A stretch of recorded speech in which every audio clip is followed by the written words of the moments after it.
Continuamos aquí en Ojalá, esta vez con Ramón Tejada Holguín, como todos los miércoles. Usted es un hombre disciplinado, tocayo. Y le agradecemos esa constancia, esa persistencia. Se le agradece al pueblo dominicano que necesita que le estemos contando todas estas cosas. Hablemos de la OEA, 46ª Asamblea de la OEA. Me interesan algunas cosas de las que ocurren allí y creo que deben interesarle al pueblo. Particularmente el presidente hizo dos propuestas, ¿no? La primera de ellas tiene que ver con el pueblo venezolano, ¿no? O sea, dejar que los venezolanos en paz, ellos, conversando ellos, sin intervenciones de nadie, resuelva sus problemas. Y uno que tiene que ver con eso, precisamente, con la no intervención en los asuntos internos de nuestros países, de ningún país. Cada país tiene los recursos, las estrategias, los instrumentos para resolver sus problemas internos. De eso hay que partir y por eso el presidente propuso el desagravio que propuso a la OEA. Coméntenos un poco. Sí, efectivamente. Bueno, el presidente en su discurso de inauguración de la Asamblea de la 46ª, que no es que la 46. Exacto. El periodo de sesiones, se llama periodo de sesiones porque hay muchas sesiones diferentes y muchas actividades en este marco.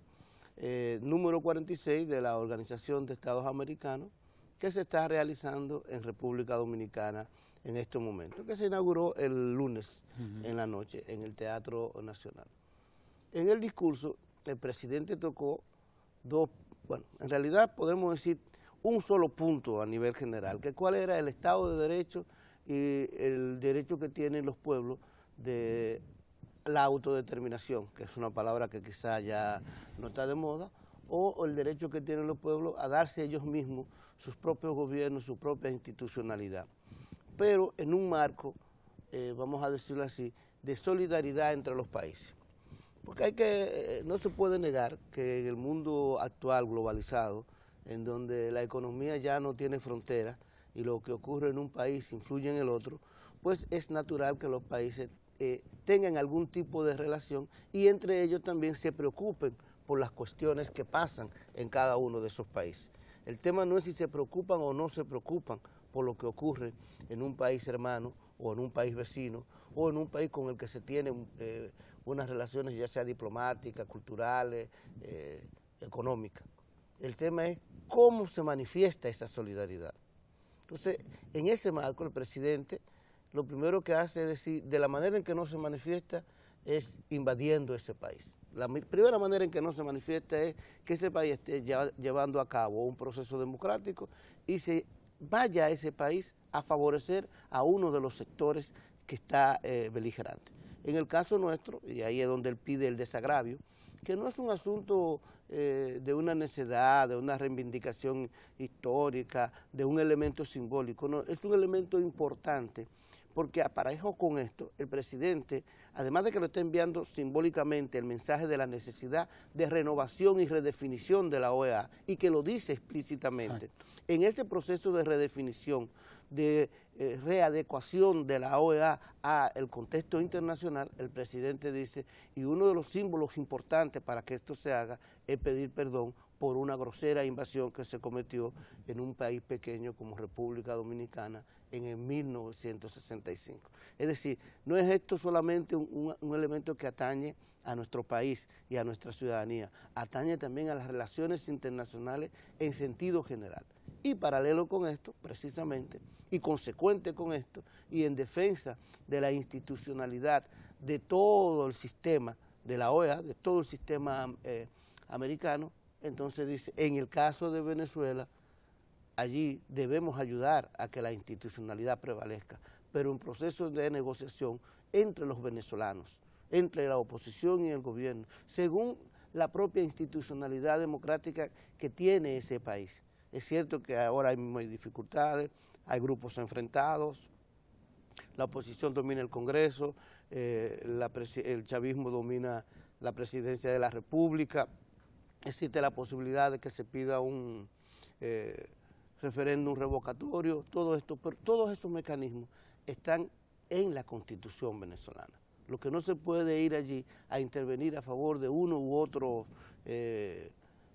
sector dentro de esto, o a querer imponer una decisión que no le corresponde a la Organización de Estados Americanos. Entonces, ese es el elemento importantísimo. Con este discurso, si te das cuenta, bueno, ya el presidente había estado en Cuba, en el CELAC, la semana anterior, y había sido felicitado por todos los presentes, el jefe de Estado, que estuvieron en esa reunión en Cuba, en La Habana, Cuba, y en esta ocasión el presidente precisamente reitera ese crecimiento como un líder ya a nivel latinoamericano, como un líder internacional, con mucho respeto de parte de los organismos. Mira, no es casual que el presidente pidió eso.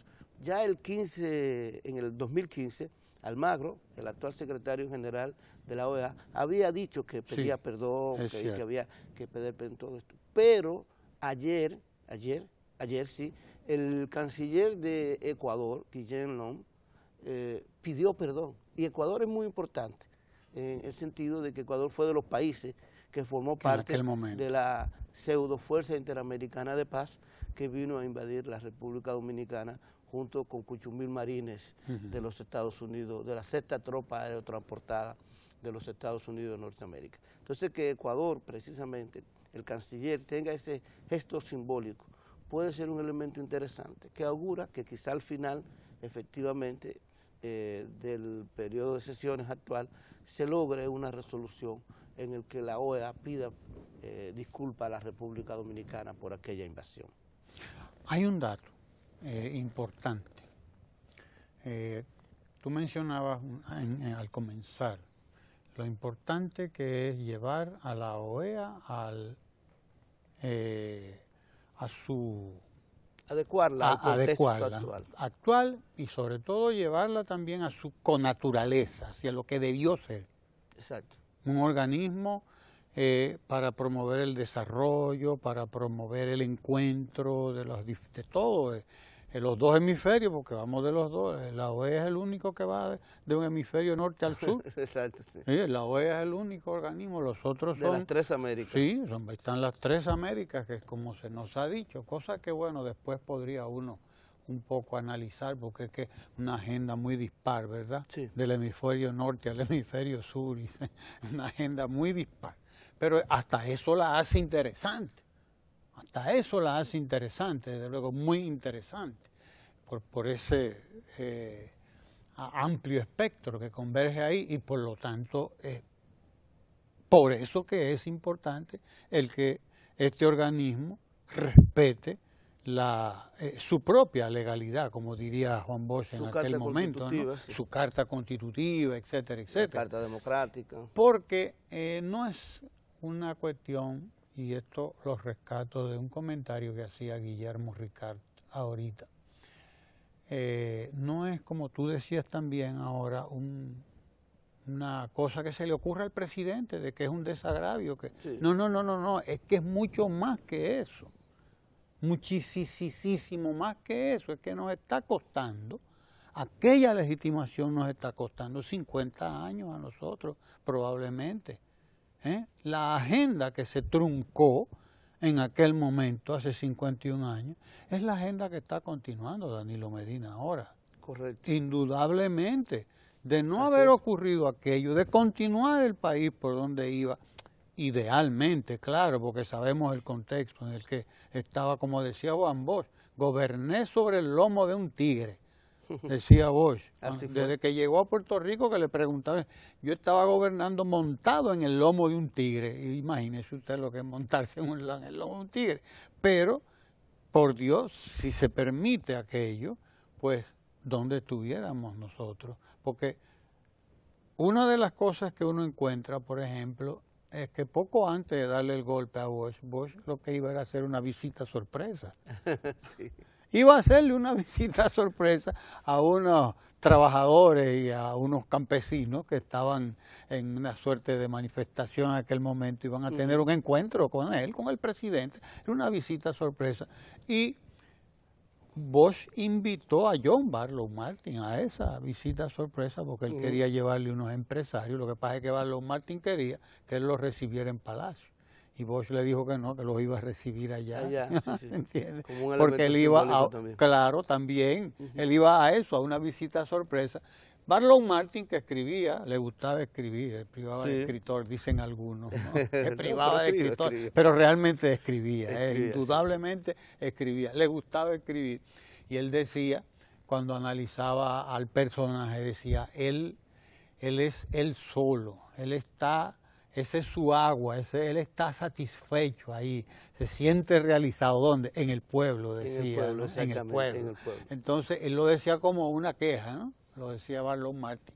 Pero en realidad era un piropo. Era un piropo en realidad. Sí, en realidad, efectivamente, o sea, la República Dominicana, esa invasión de la sexta tropa aerotransportada y apoyada por la OEA y algunos países. En la 52 división. La 52 división, pero era de la sexta tropa aerotransportada. De los que están ahí en Panamá. En Panamá. Esa invasión le costó al país institucionalmente bastante. Le costó mucho en términos democráticos. Recordemos lo que fue el periodo de posguerra, la muerte de muchos de los jóvenes más valiosos de la República Dominicana, y la inmolación de algunos de ellos en los enfrentamientos, pero también la forma en que trucó un gobierno y la posibilidad del retorno de un gobierno que había ganado en las urnas, quizás hasta ese momento, bueno, sin quizás, hasta ese momento el gobierno más democrático y de un presidente que tenía un gran arraigo en el pueblo y sobre todo que su visión de la política era precisamente favorecer los sectores vulnerables. Como tú bien has dicho, el presidente Danilo Medina lo continúa, pero imaginemos, eso se interrumpe en ese momento y sobreviene entonces el balaguerismo.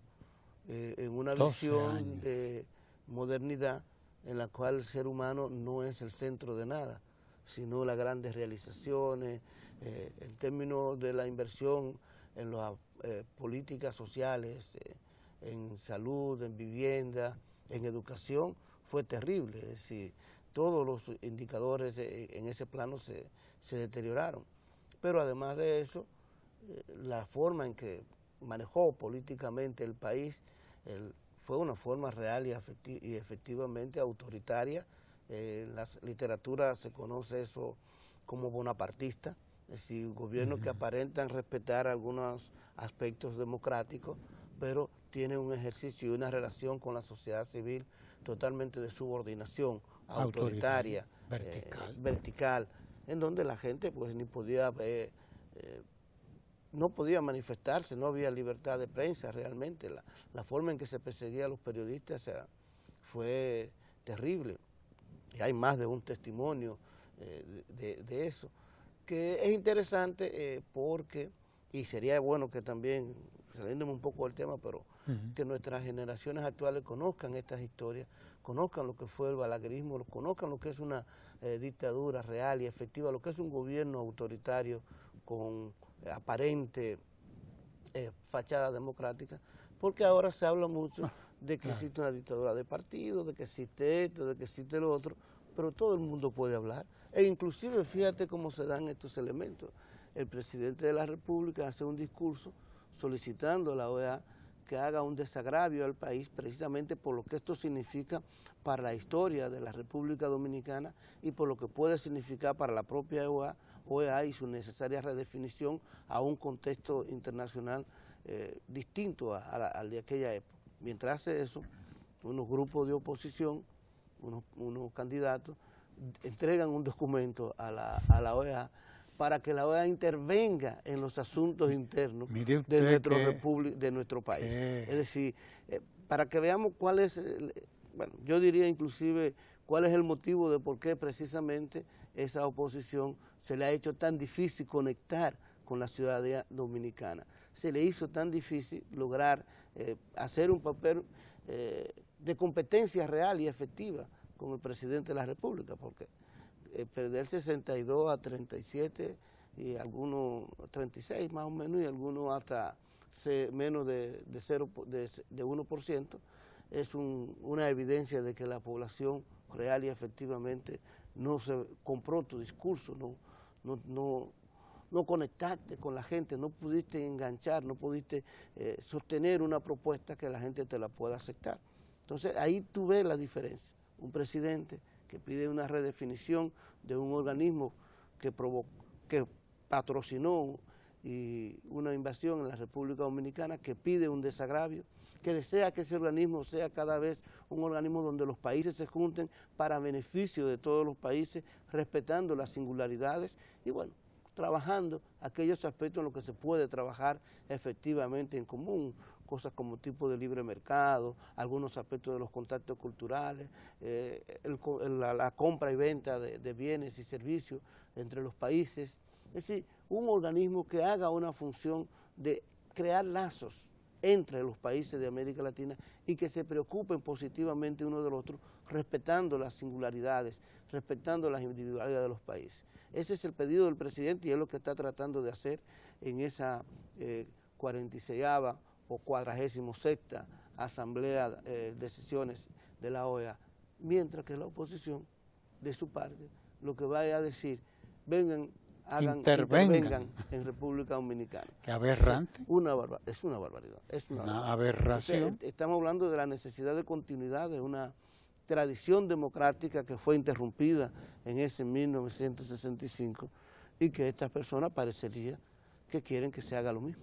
Sí, sí. Ellos entienden que la OEA debe ser intervencionista. Eso es aberrante pero viendo la experiencia peruana ahora mismo, Keiko Fujimori acaba de perder por unos 50.000 votos, más o menos, sí, 0.20 algo, ni siquiera un 0.23.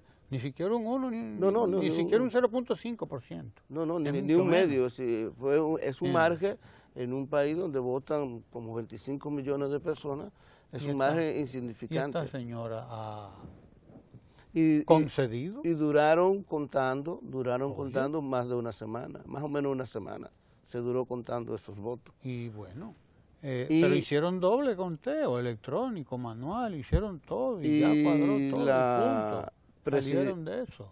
Los candidatos, y eso es muy importante decirlo porque algunos dicen, en República Dominicana no se da eso. Aquí pudo haberse dado eso, los candidatos fueron el secreto, no fue otra cosa. La gente fue y votó en el Perú, se comenzó a contar los votos, los candidatos dijeron, bueno, vamos a esperar a que cuenten los votos y cualquier cosa sobre lo que va ocurriendo lo iremos diciendo. Y simple y llanamente perdieron. Perdió Keiko Fujimori, ganó PPK, como le decían, al actual presidente Kuczynski electo, Kuczynski del Perú, y todo el mundo tranquilo. Simple y llanamente. Pero el secreto no es solamente el organismo electoral, el secreto de que estas cosas ocurran es que los actores políticos de un país, en este caso de Perú o del nuestro, porque estamos haciendo el parangón, simple y llanamente respeten las reglas del juego y esperen a ver cuáles son los resultados.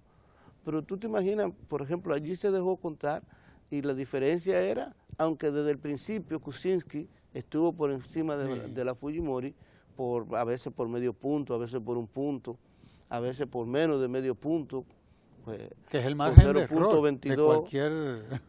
Exacto, pero como un conteo, en este caso no es margen de error, se gana hasta por un solo voto. Y dejaron que contara, y bueno, sí, internamente en Perú algunas personas protestaron, algunas dijeron algunas cosas, algunos inclusive dijeron algo de la OMPA, que es la oficina, el equivalente a la Junta Central Electoral de aquí, pero al final, cuando vinieron los resultados, todo el mundo respetó. Claro. Eso es lo que se llama institucionalidad democrática. Y precisamente, fíjate, volviendo al tema de la OEA, ese es el tipo de cosas que se le está pidiendo a la OEA. O sea, lo que se le está diciendo a la OEA, en América Latina, en estos momentos, puede haber algunas dificultades en algunos países. Tú tienes el caso de Venezuela, el caso de Ecuador con el asunto del terremoto que ocurrió y que posiblemente ya no pueda haber otra reelección en este momento. Tiene el caso de Paraguay, que hubo ahí un golpe golpe blando del Senado a un presidente, pero que ya se hicieron elecciones y más o menos está saliendo de esa situación. Tiene el caso de Brasil con Dilma Rousseff y lo que está ocurriendo. Tiene el caso de Argentina con la forma en que Macri está tratando de llevar a juicio a la Kirchner, a Cristina Fernández de Kirchner. Bueno, está Bolivia con Evo Morales y las situaciones que enfrenta. En América Latina hay una diversidad de dificultades y de países que en estos momentos tienen ya sea algún tipo de dificultad producto de alguna situación de un fenómeno de la naturaleza como el terremoto de Ecuador, o situaciones relacionadas con el desempeño político del propio país, como hemos visto. ¿Cuál debe ser la intervención de la Organización de Estados Americanos en esos países, en esos casos? ¿Cuál debe ser, cómo debe actuar un organismo que se supone que representa a todos los países del área, que se supone que busca el bienestar de todos los países del área, que según su Carta Constitutiva y según la Carta Democrática que se dio a conocer casualmente en una fecha trágica para los Estados Unidos, el 11 de septiembre, fue aprobada el 11 de septiembre del 2001, es decir, el mismo día de la tragedia del World Trade Center. Esta Carta Democrática, ¿qué es lo que dice? Simple y llanamente dice, se promueve la democracia en todas las Américas. Se promueven los gobiernos que respondan a sus naciones, a su pueblo, a su gente, a su ciudadanía. Y el punto es cómo lograr eso. Lo que dice el presidente y lo que establece es, eso se logra promoviendo mayores diálogos internos, promoviendo el mayor nivel de participación de la ciudadanía, que el gobierno represente efectivamente a sus países. Ahora, no se logra interviniendo directamente en las políticas internas, no se logra metiéndose en las cuestiones institucionales de lo que se han dado a la ciudadanía. La democracia es sobre todo, vamos a decirlo así, una regla del juego y unos acuerdos a los que llegan la ciudadanía, que se expresa en leyes, se expresa en el Estado de Derecho, se expresa en la costumbre. Entonces, esos acuerdos en los que expresan la institucionalidad de un país, nos asignan roles a cada una de las personas, nos asignan roles a la ciudadanía que debemos cumplir. Roles significa funciones, cosas que nosotros se espera que hagamos, que se hagan como funcionarios, que se hagan como ciudadanos, que se vote, que se vaya y se interese por las cuestiones, que se manifieste inclusive cuando no está de acuerdo con algunas cosas. Entonces, lo que se le pide y lo que dice el presidente a la OEA, que respete estas cosas, que respete esto en cada una de las naciones y que si puede ayudar en caso como situación como Venezuela, en donde se encuentra ya una situación en que hay dos grupos antagónicos que no han podido unirse y que no pueden trabajar juntos para mejorar las cuestiones de su país, pues entonces en ese caso lo puede hacer como facilitador y a pedido mismo de ese país. Es decir, no es que ahora vamos a intervenir a Venezuela porque Venezuela está mal, no.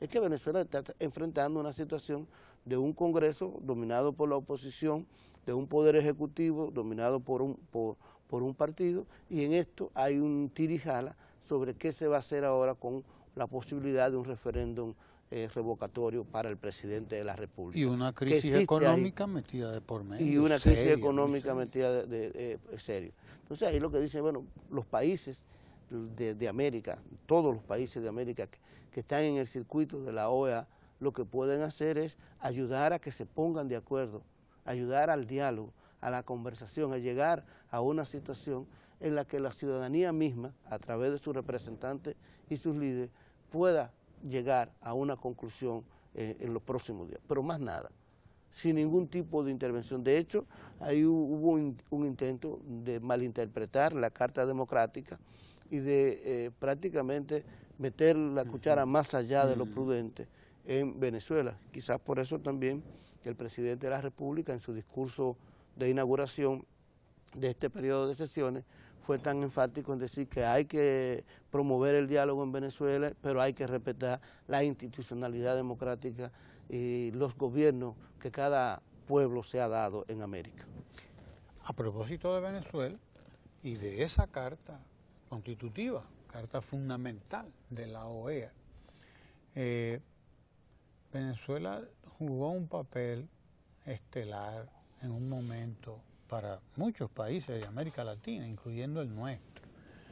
en un momento en que el precio del petróleo superaba los $100 el barril. Llegó hasta 120, tanto, 140, $150 el barril, y la actitud de Venezuela fue de solidaridad con países que de otra manera nos la hubiéramos visto muy mal.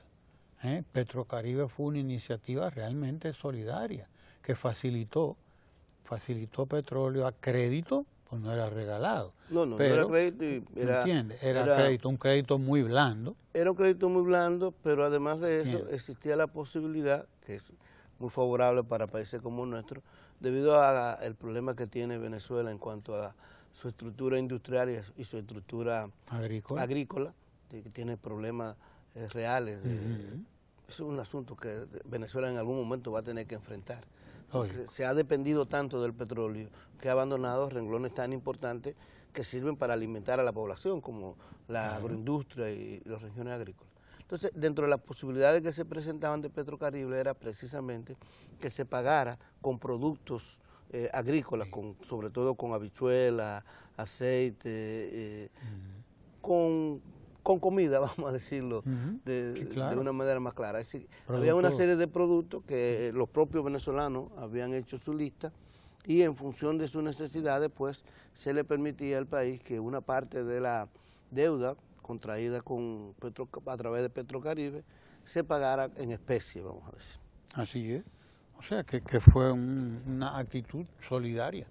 Mal podría responderse a esa actitud solidaria con una actitud interventora, desconocedora de la propia soberanía, porque yo diría que ahora mismo en Venezuela, y nos salimos un poco del tema, pero nos vamos a propósito, ¿no?, de la importancia de respetar los mecanismos internos, como tú decías, de cada país. De cada nación. Bueno, el hecho de que la oposición tenga ahora mismo el control del Congreso, pues debe servir para garantizar precisamente el que haya un diálogo gobierno, poder ejecutivo, oposición, Congreso, porque eso es lo que está establecido ahí. Bastaría que la oposición fuera lo suficientemente inteligente como para valorar la propia situación que tiene, de ganancia indudablemente, para no llevar al país a un punto y sobre todo solicitar una intervención, como ocurriría o sería lo que estuvieran pensando algunas mentes calenturientas, como decían por ahí. Pero bien, concentrémonos nosotros en la OEA. ¿Qué importancia tiene la reunión de la OEA aquí, este periodo de sesiones? Porque no ocurre por obra y gracia del Espíritu Santo. Ocurre en un momento específico de República Dominicana. Ocurre en un momento en que República Dominicana está colocada en el mismo trayecto del Sol, como diría Pedro Mil, ¿verdad?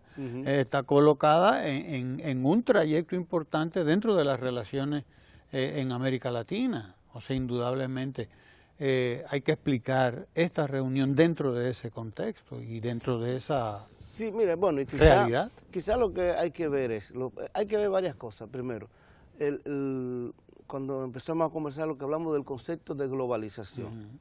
Bueno, ¿qué tiene que ver la globalización con la OEA? Bueno, la globalización no es más que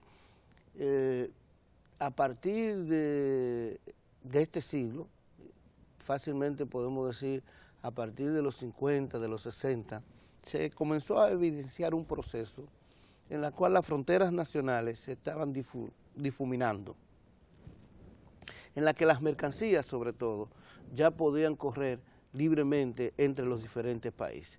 A nivel económico, las relaciones entre los países eran enormes, el intercambio comercial que se daba, pero se comenzó a ver también y a profundizar tendencias que se veían pequeñas anteriormente. Por ejemplo, las migraciones. El mundo comenzó a moverse de un país a otro de una manera nunca vista, unas migraciones y de intercambio de personas, de mercancías, pero sobreviene la televisión, el internet, y comienza a darse un cambio en donde la gente, estando en países diferentes, comienza inclusive a pensar de manera igual. A veces hay jóvenes que tienen más niveles de identidad, grupos completos de jóvenes, que tienen más niveles de identidad con grupos de jóvenes que están en otro país que con su propio país y con sus propios jóvenes. Si comienza a darse una relación entre los países, ya no solamente económica, ya no solamente de movimiento de personas, sino un intercambio cultural profundo, de cambio. Por ejemplo, tú te pones a pensar, Caetano Veloso, un músico brasileño. Hay gente que con Caetano Veloso lo conecta en el mundo entero, desde Japón hasta la Conchinchina, desde Brasil hasta la India, con más peso, de a niveles tales que, por ejemplo, en República Dominicana hay gente que se siente más identificado con quien le gusta Caetano Veloso que con quien le gusta, por ejemplo, el general Larguito, que toca merengue típico. Es decir, la música, el arte, el cine, la televisión, todo esto ha conectado y ha hecho interdependiente a la gente. Entonces, en un nivel y en una sociedad de que ustedes se ven ese nivel de interdependencia, tanto que pensemos, Europa, hay una parte de Europa que es prácticamente casi un solo país, esa parte de Europa. Es decir, más de 20 países, los principales, Francia, Inglaterra, aunque ellos están haciendo un plebiscito para ver si se salen de la Unión, pero Francia, Inglaterra, Alemania, España, Italia, casi todos los países de Europa se han unido y tienen una propia moneda. La gente puede entrar y salir por su frontera como desee dentro del marco de la zona euro, como ellos le llaman. Entonces, en ese contexto, ¿pueden los países sobrevivir solos? ¿Pueden los países, mientras se están creando bloques, se están creando otros intercambios, sobrevivir solos? Si ellos enfrentarse a los demás países, obviamente que no. Entonces, esta organización que fue creada con un objetivo distinto, esa es la verdad, en algún momento, y que en muchos sentidos le sirvió en algún momento a los Estados Unidos de Norteamérica para influir en los demás países. Esta organización, la Organización de Estados Americanos, es un buen espacio para, precisamente, en el contexto de la globalización, estos países juntarse, ponerse de acuerdo en una determinados aspectos, qué sé yo, en términos culturales, porque no se trata solamente de ponerse de acuerdo en términos económicos o en términos políticos, sino también en términos culturales, de tener algunos aspectos similares en términos de leyes de entre los países, de respeto a los derechos humanos, de respeto a las individualidades, de respeto a las minorías. Es decir, que este elemento de la globalización caótico que nos ha unido cada vez más, también exprese en una organización como en estos países, pues aquellas cosas que nos unen, podamos crear sinergia, podamos trabajar juntos hacia eso, mejorar los aspectos comerciales, mejorar los tratados comerciales, los intercambios culturales, el respeto a las minorías, tanto étnicas como las sexuales, a todas las minorías. Claro que sí. Una cosa interesante es que esta reunión de la OEA y las otras que están llamadas a realizarse en el país ocurren en un momento en que nosotros nos hemos trazado unas metas. 10 millones de turistas, por ejemplo. Vamos a mencionar una, 10 millones de turistas de aquí al 2030. Bueno, pero todas estas reuniones van precisamente también en ese sentido. Yo recuerdo que estuve en los 90 en los Estados Unidos. Pero que permiten acuerdos comerciales, intercambios, o sea, ahí precisamente hay cancilleres, pero hay también, por ejemplo, ministros de Industria y Comercio, claro que entre ellos hacen cosas. Por ejemplo, ahí se puede crear sinergia con países del Caribe en términos del turismo, para el turismo de crucero, que pare aquí, que pare allí, que haga. Podemos ver cómo se puede vender un paquete completo de turistas para una región completa, la zona del Caribe o una parte de la zona del Caribe, que puede vender más o menos el turismo de playa, el turismo de sol y playa, como le dicen, o algunos aspectos probablemente culturales. Lo que no sabe la gente porque se lo traga la agenda política, a veces que es abrumadora, ¿no? Es que de todo ese periodo de sesiones, hay sesiones que son de política, pero hay sesiones que son de comercio. Y hay sesiones que son de cultura, ciencia y tecnología. Y hay sesiones que son de, en fin. E inclusive en los últimos tiempos, creo que fue, no recuerdo la fecha exacta, fue hace 10 años, 15 años, fue entre 2000 y 2005, por ahí, se ha incorporado una especie de sesiones informales, vamos a llamarle, pero articulada con esto de la sociedad civil, es decir, que junto con las sesiones que se dan entre los países, participan en algunas sesiones específicas organizaciones de la sociedad civil y discuten de los diferentes países y discuten entre ellas también aspectos importantes que les quieren exigir a sus gobiernos. Exacto. Que contaba, ¿no?, la experiencia que viví en los años 90, que estando en Estados Unidos, la brega que me daba a mí explicarle a la gente dónde estaba la República Dominicana, dónde estábamos en el Caribe. Sin embargo, sabían encontrar a Cuba de una vez. Y Cuba está ahí en el Caribe también. Sí, sí, sí. Y Haití, Haití, ustedes están al lado de Haití. Mira, yo no sabía. Pero ¿cómo es posible esto? O sea, nosotros nos dio a conocer un poco la Revolución de Abril del 65. La gente más o menos se ubicaba, sí, esto los fue peloteros. Aquí. Los peloteros después, o sea, todo esto nos coloca realmente en el espacio, de la discusión de los asuntos internacionales, nos da una presencia, y esa presencia es fundamental, indudablemente, en esa agenda globalizante y globalizadora de la época que estamos viviendo, ¿no? O sea que de ahí la importancia también de estos encuentros, de estas reuniones. Sí, sí, indudablemente, o sea, todas las posibilidades que se arman, pero además de eso, bueno, como decimos, los acuerdos que se pueden dar en el marco del mayor nivel de lo económico, lo social, lo político, etcétera, pero también en un espacio en donde la República Dominicana, y lo ha reafirmado en este periodo de sesiones, está en una situación de liderazgo en este momento en América Latina. Bastante de esto es gracias al presidente Danilo Medina y a la nueva política exterior que se ha estado llevando a cabo durante este gobierno, sobre todo los últimos 2 años de este periodo de gobierno. Así es. Nos queda el rabo por desollar, pero lo desollamos la próxima semana. Si estamos vivos y sueltos, como dicen por ahí. Vivo y viable. Ya el catcher está haciendo su seña. Sí, el catcher está haciendo señas.